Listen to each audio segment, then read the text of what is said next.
Será que a monogamia pode estragar um relacionamento?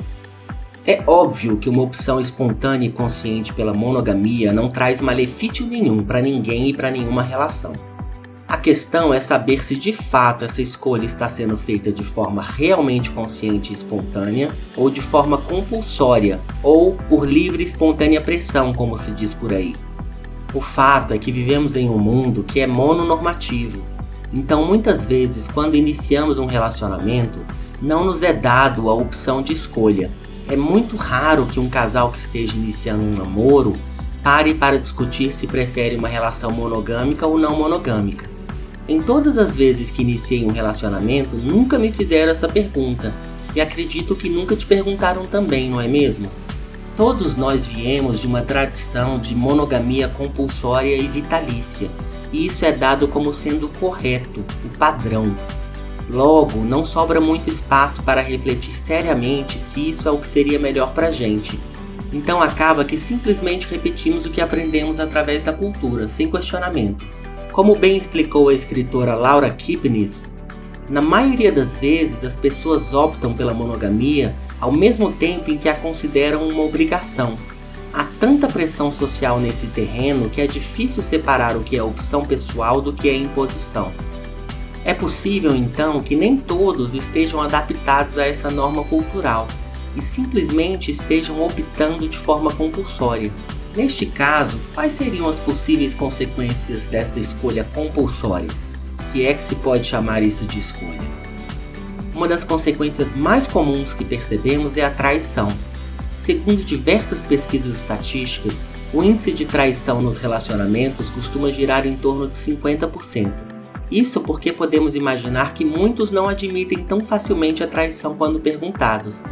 Então, se o número de pessoas traindo é tão alto, isso sugere que grande parte das pessoas não está muito adaptada a essa exigência de exclusividade monogâmica. Estão simplesmente tapando o sol com a peneira, e isso não costuma funcionar por muito tempo.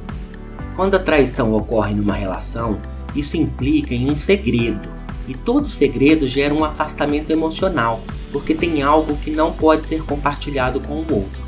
Isso compromete muito a intimidade. Além do mais, a pessoa que traiu pode se sentir muito culpada e sofrer com isso. Já a pessoa que é traída, quando descobre, também pode sair muito machucada no processo. Vemos então que essa escolha irrefletida pela monogamia pode sim trazer prejuízo para as relações e para os indivíduos. Além do problema da traição, podemos apontar uma outra consequência desta imposição cultural, que é o fato de que muitos casais acabam parando de interagir sexualmente com o tempo, e como eles não podem se satisfazer com outras pessoas, acabam desistindo da vida sexual por completo, o que por si só já é algo muito negativo. Não é à toa que o casamento talvez seja o lugar onde menos se faz sexo no mundo. Freud já dizia há mais de um século que as relações sexuais no casamento só são satisfatórias durante alguns poucos anos. Após esses 3, 4 ou 5 anos, o casamento torna-se, pelo menos em relação à satisfação das necessidades sexuais, um fracasso. Seu discípulo, William Reich, seguiu na mesma linha de raciocínio escrevendo o seguinte: é preciso aprender a ver claramente o problema do casamento. As necessidades sexuais podem ser satisfeitas com um e mesmo companheiro durante algum tempo apenas. Então, se você estiver tendo dificuldade para se manter monogâmico em uma relação, acredite, talvez isso não seja sua culpa. A natureza nos projetou de modo a valorizar fortemente a variação sexual. A vasta maioria das espécies animais são não monogâmicas. Aliás, costumamos gostar de variação em todas as esferas da vida, não é mesmo? Os casais gostam de variar o destino de viagem e também gostam de variar de restaurante de vez em quando. Por que não haveriam de gostar de variar de corpos eventualmente?